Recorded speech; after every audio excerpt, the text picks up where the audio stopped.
21st Century Entrepreneurship with Martin Piskarik. When I started writing it, I definitely didn't expect to be launching sort of at the tail end of the pandemic. Doing a lot of sort of virtual conversations, just like everyone. When I really expected to be kind of flying around and meeting people face to face. But I mean, other than that, I mean, at least we get to still communicate.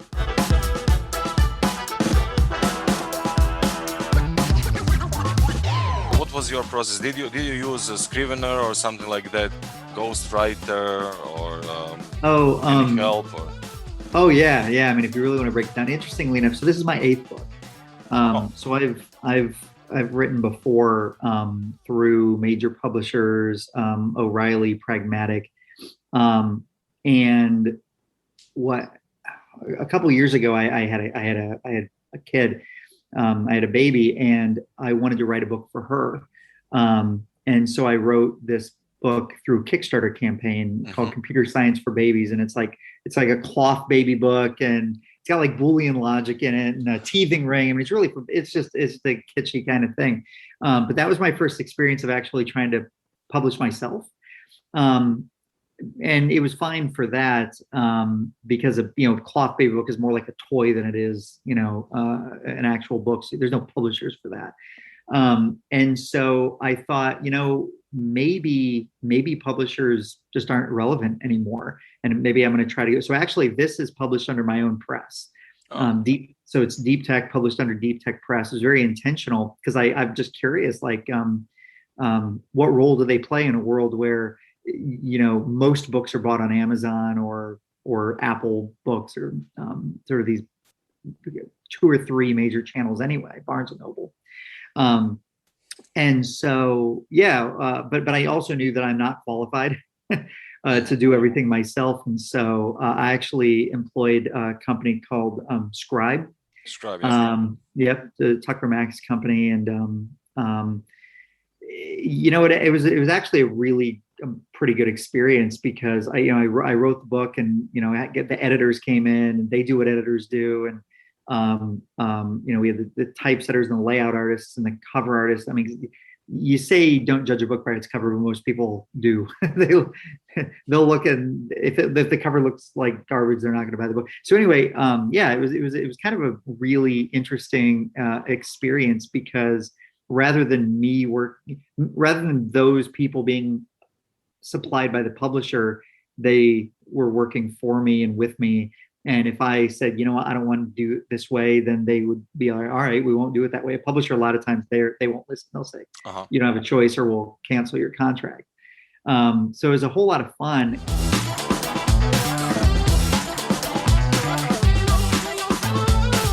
How did you finance it? In some ways I financed it with just spare money I had from like Bitcoin. I just because I actually believe in all of this tech that I talk about in the book. And in a lot of ways, in full transparency, it's like I invest in a lot of it. Not necessarily well. I mean, one of my claims to fame is the fact that it's like I bought a cup of coffee with a Bitcoin in 2013 in Beijing. And right now that would be like a $60,000 cup of coffee US. And so, but that just happens. And what's the cookie after the whole process? People always ask, like, why do you write books? It's like, because I can't imagine not doing it. It's just, I'm always writing. The idea of sort of the work and the effort for me is just collecting all that writing into a narrative that makes sense to other people. But for the most part, it's just doing it every single day, even when you don't want to. And so I know there's some people there's like, I have to write like 1,000 words a day every single day. I mean, that's fine. I don't tend to be that hard on myself. And it's always stops and starts. You just have to start again. It's like, I think a lot of times, like people look back and be like, oh, I didn't do anything for 2 months. It's like sunk cost. It's over. Go back to it now.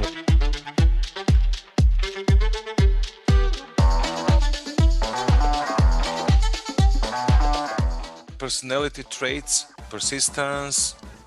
What else? Oh yeah. Oh geez. Tenacity. I always say tenacity is like the one superpower required for writing a book. Another. What is it? I think it's Tom Wolfe that was saying that it's like the big secret is that anyone can write a book. And it's true. It's like anybody can. But my joke is always that anybody can write one book. Not everybody can write 5. And to have a book that's actually good quality, you have to write it and rewrite it and rewrite it and rewrite it. So you'll end up having written like 5 books before you've published something. And so that's really the sticky part. I think a lot of people are like, well, the rough draft is the hardest part. The first draft, it's like, no, it's not. For me, the hardest part is killing the things you love the most of it. And this is where I think a great editor comes into mind. It's like I would say, it's like you're not a professional writer until you've had your heart ripped out by an editor, because they'll find that you're the thing you love the most, and they'll just be like, this doesn't work, get rid of it.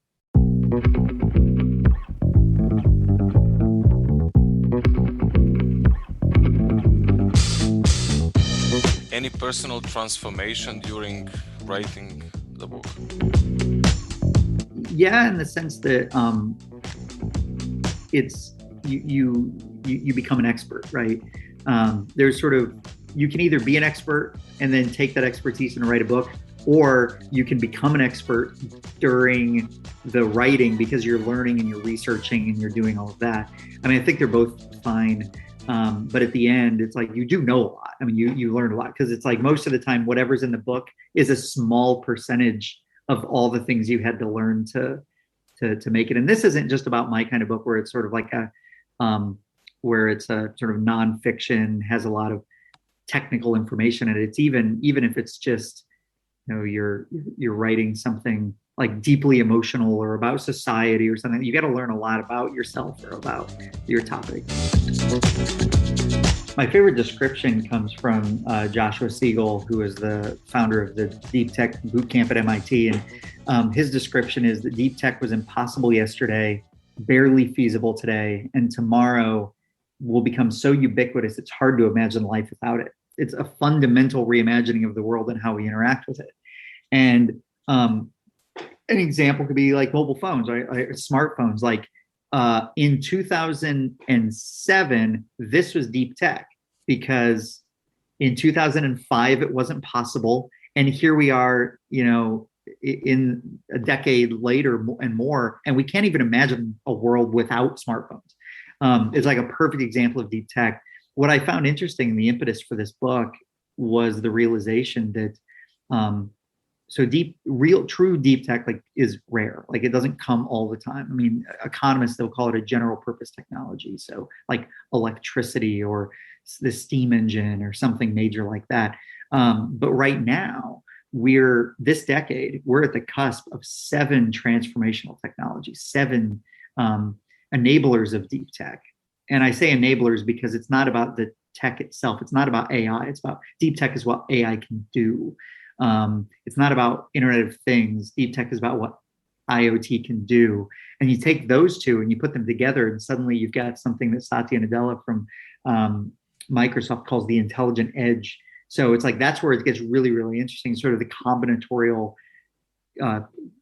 creativity that comes out of all of these different things. Usually there'll be one thing, right? Smartphones. Think about how many industries that's disrupted. Now think about 7 smartphones all coming out in the same decade. It's like, it's hard for us to even imagine what 2030 is going to be like, because you have AI, you've got Internet of Things, you've got extended reality like AR and VR. You've got blockchain, like cryptocurrencies and NFTs. You've got 3D printing, so additive manufacturing. You've got quantum computing there, sort of at the tail end. And then you throw in sort of like autonomous robotics and like autonomous vehicles, self-driving cars, things like that. And all of these are coming to a head. Like, some of them are, obviously it's not a perfect side-by-side march, but some of them, like AI, are already here. IoT is already here. Some of them, like self-driving cars and quantum computing, are coming in the next 5 or so years. And just imagine the end of the decade. AI is like this kind of crazy thing. Like right now, what's limiting AI is really computing power for the most part. Throw quantum computing onto AI and strap in. Like it's hard to even imagine where we're going to be a decade from now.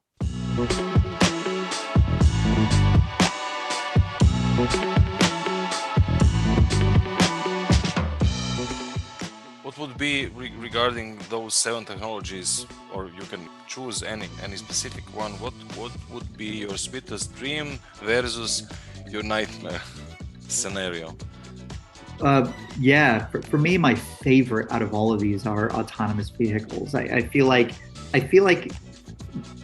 more than many others, like additive manufacturing or something, or it's going to have the most immediate and obvious change when it happens. I mean, there's obvious plus sides. I mean, 1.3 million people die in automobile-related accidents every single year. So, I mean, that's more than all drugs, wars, and domestic violence all combined. Wow! And every single year, it's just that we just take for granted that that's the cost of transportation. So you've got these autonomous vehicles, these cars that eventually will be driving better than humans because they can relentlessly improve and get better and better and better, and they never stop paying attention. They don't get tired or don't get drunk or anything like this. And so, we'll be in this world where over 1 million people a year are saved. Like that's kind of an incredible thing, and that's just sort of the tip of the iceberg. And then you think about the fact that it's like. By some good estimates, when we have autonomous vehicles, 95% of a car's life is just sitting around, like sitting in a parking lot or a parking garage somewhere. And so suddenly, you don't need them to sit around, right? You've got a car that can drive off and pick someone else up, and then drive off and pick someone else up. So suddenly, the number of cars that have to exist in the world is reduced dramatically by like up to 40% by some estimates. So think about the carbon footprint reduction that'll have. Because the biggest one of the biggest parts of the carbon footprint of cars isn't just the driving them, but it's actually the manufacturing of them and the waste that comes out of them when they've hit their end of life. So reduce that by 40%, and that's a pretty big impact. So there's sort of all these like interesting, amazing things, like the way cities will be changed. And it's like, okay, now if a car is going to come pick me up whenever I need it, I don't need to own one. Now my garage is great. Now I've got a home gym. So suddenly like real estate starts changing from the personal level to the 30% of a city of your average city is spent on parking lots and parking garages. And it's like, that can all be reclaimed for housing and business and all of this stuff. So it's just going to change the shape of cities and on and on and on. I think it's just amazing to me. That's probably the one I'm most excited about. The downside, and this is where things like, what could possibly be a downside of that? Well, a few. I mean, at least in the U.S., in 29 states, the number one job is transportation, truck driving, and now suddenly that's automated. Like through no fault of their own, these truck drivers are unemployable. Now people will say, well, we'll just train them to do other things. It's like, I know a lot of truck drivers, the 50s, 60s, they're not going to train to do anything else. Like they just can't. I mean, that's not that they can't, but it's like for what end? It's like they're going to spend 10 years cramming through college to become a computer programmer for, it just doesn't logistically work too well. So I think there's going to be a big unemployment related to that. And the other thing too, is you think about the sort of secondary and tertiary industries that exist to service that. It's like, okay, it's great that we're going to make 40% fewer cars, but that's also probably 40% fewer jobs in manufacturing factories and car parts and on and on and on. You drive down the road and you've got hotels and you've got diners, all these things for travelers to you pull off the side of the road. Well, what do you do when all those people dry up? I mean, so those industries will start flittering. So I do think there's sort of this, we really have to be thinking now about what is going to be the impact of this amazing transformational technology. If you want to get really dark, 1.3 million fewer people dying a year sounds great. However, those deaths are actually our best source of organs for people that need organ transplants. And so suddenly all of these organs that are in the system are going to dry up. So if you've got kidney disease or liver or something like that, there's not going to be any donors. And so we have to sort of think through that. But then we get into this world of, okay, well, you know what, 3D printing, there's a lot of interesting work in 3D COS. That's right. And so that could be a solve for this. And so it's not that you can look at one thing in a vacuum and say, oh, this is going to be great or this is going to be bad. It's like you have to think through. And this is, again, the whole central conceit of the book is once you understand the sort of arc of all of these technologies that are coming, you can start thinking through scenarios of, well, this might be bad over here, but it might actually have a solve over here.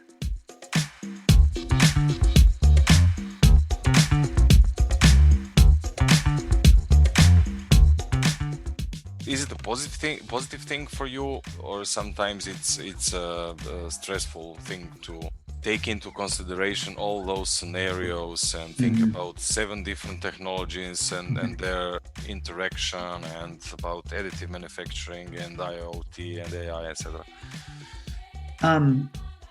Yes and no. What I find is the way I deal with that is I just focus on educating and say, look, this technology shift that's happening this decade. Again, I can't stress that enough. This decade is different from any previous decade because most of the time there will be the introduction of a new technology or some major general purpose technology, some deep tech, but we've got a little bit of breathing room, right? We'll have a few years to sort of figure out what we want to do with it and all that. But it's like, this is not one of those decades. This is an outlier. I mean, it's sort of like in the way we weren't really ready for COVID, we weren't ready for this pandemic. We're not ready for all the changes that are happening with all this tech. And so I think it's easy to become sort of overwhelmed and either, fall into despair or exuberance either. I think that's equally as dangerous, sort of irrational exuberance. What I focus on is I don't think there's any one person that could possibly wrap their head around all of this. So I've just given up personally. I was like, it's just not possible. But I think if we can educate enough people that as a society, collectively, we can solve this and have new ideas. And so that's really what keeps me going. That's sort of the positive view outlook I have on this.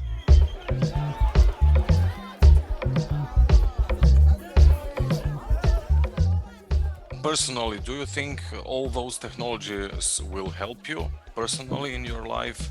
Yeah. I mean, just personally, geez. I mean, I just look around my house. Like I've got a 3D printer, and I've 3D printed widgets in my house. Like I've got an Apple TV that I couldn't get to stick to the wall, so I printed like a case for it and like drilled the case in and clicked it in. I mean, it just becomes part of your life, and suddenly, my kids will be like, oh, I want a little toy, and I'll just find a 3D model and I'll print it up and I'll hand it to them.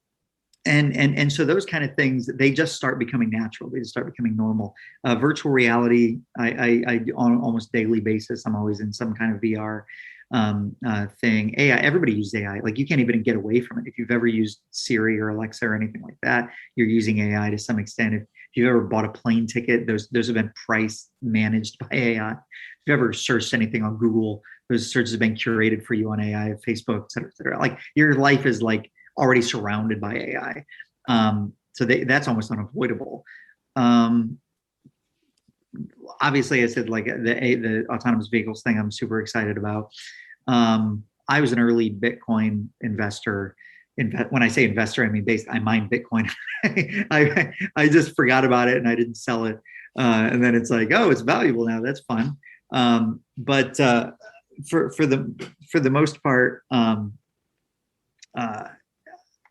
yeah, I mean, I personally, this is what I always tell people. It's like, if you want to really wrap your head around this stuff, go online, buy an Oculus, put on VR. You can't hear about VR. It's like being told what the taste of food is like. You've got to experience it or the words are meaningless. Go get some smartwatch, start doing some quantitative self tracking. I mean, I know what my blood pressure is and my sleep rate for the last like several years. I don't know what that data is good for, but maybe my doctors will find value in it in the future. They'll know what my baseline is, and it's like you're above normal or below normal. What about our interaction and emotions, emotional maturity? Do you think it's good for the society, for human species, or? I don't believe that any technology is inherently good or bad. I mean, it's inevitable, but I don't think it's good or bad. I think it just makes everything more powerful, right? Think about the technology to split the atom was not inherently good or bad. We created bombs, but we also created nuclear power. So it's like there's this balance for sure.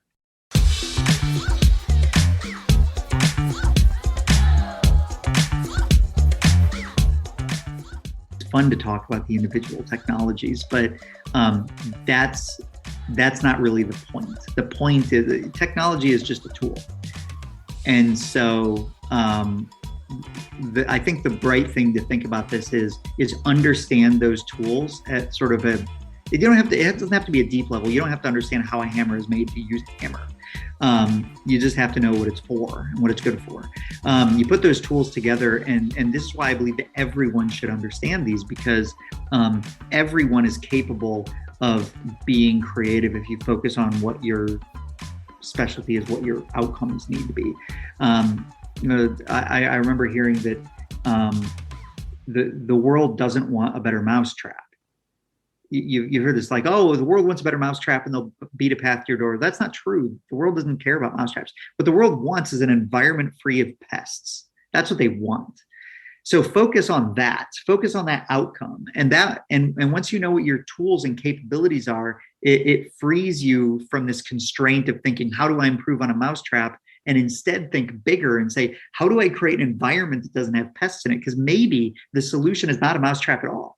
Maybe the solution is a device that has a high-pitched squeal that just keeps rats away, and that's sufficient. That's fine. That you still get the outcome that you wanted. And so that's my only my only request is just understand the tech and then don't dwell on it. Then just dwell on as I like to say at my work, is fall in love with the problem, not the solution.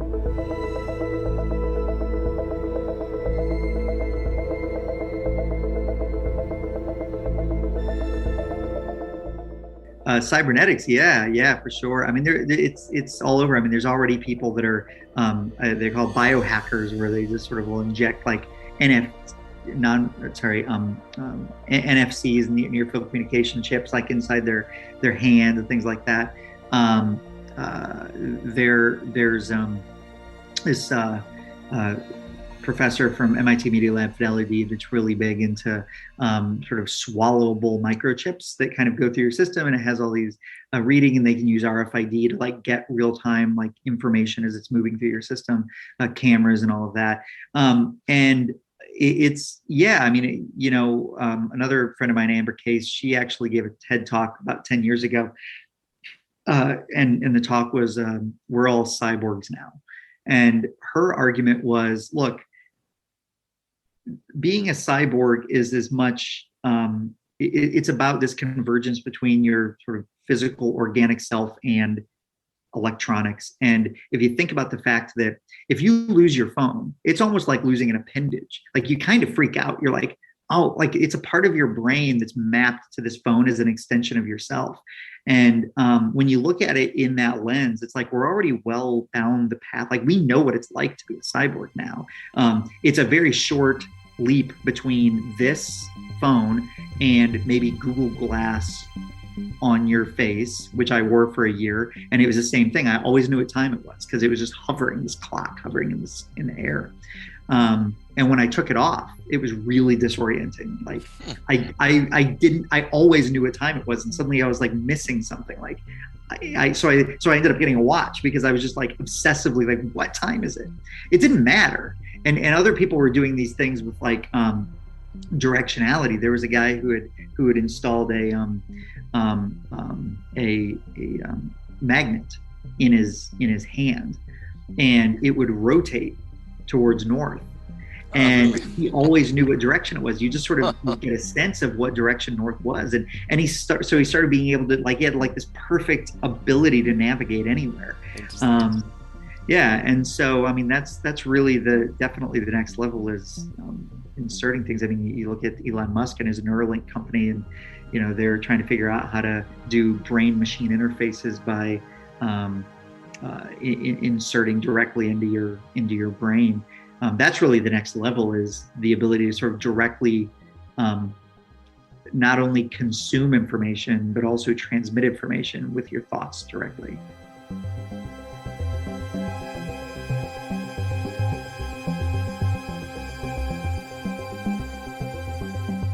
Like everyone, this past year has been hard with the pandemic. And I think it's been especially hard on kids. And I've got 2 young kids, and they were feeling very, very trapped in their house. We don't have a yard. We're in a sort of brownstone kind of townhouse.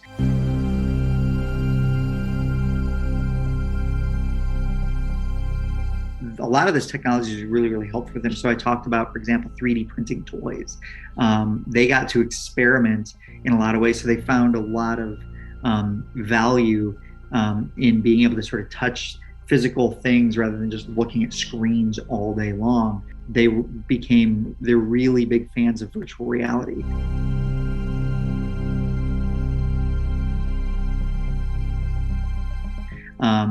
Actually, when they first started going back to school virtually, my daughter did a chapter in her class on Egypt.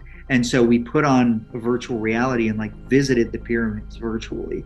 And you could walk around, and, you know, there were camels and everything.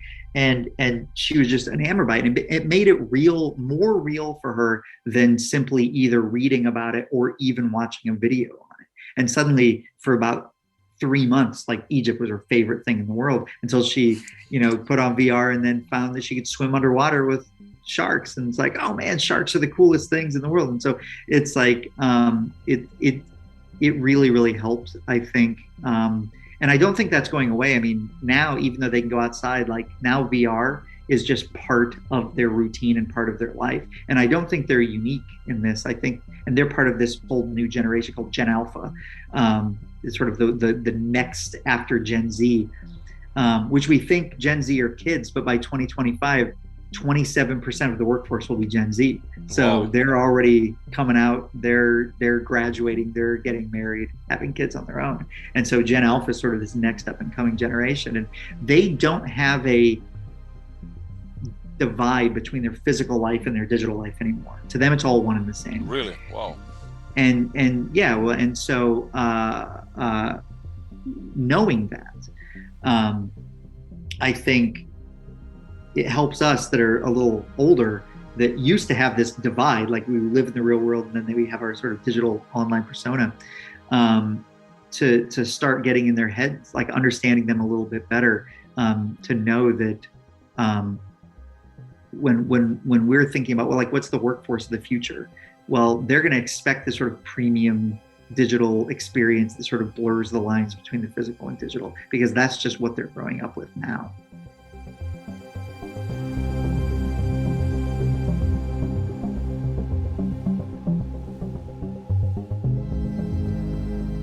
The one takeaway is that digital literacy isn't something you can rely on others for. If you're involved in leadership, setting goals, crafting strategies, anything, you have to be as familiar with the landscape of deep tech as you already are probably about other aspects of your business, like marketing or finance. So in this decade, it's a new basic requirement. We're all tech leaders now. And this book is just helping people take one step towards that reality. 21st Century Entrepreneurship with Martin Piskarik.